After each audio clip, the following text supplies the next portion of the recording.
X ray কিসের জন্য আমরা ব্যবহার করি?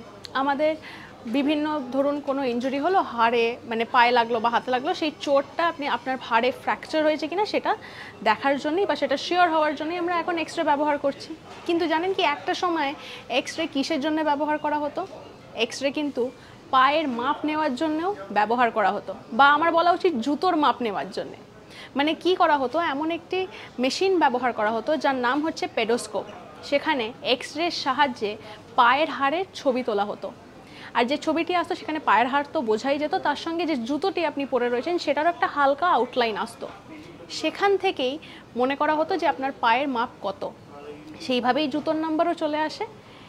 এই সময় মানে এইরকমভাবেই এক্স রে কিন্তু এসছে।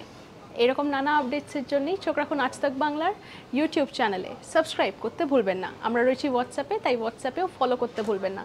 এই সংক্রান্ত আরও আপডেটস জানতে হলে আমাদের কিন্তু কমেন্ট সেকশনে লিখে জানাতে ভুলবেন না।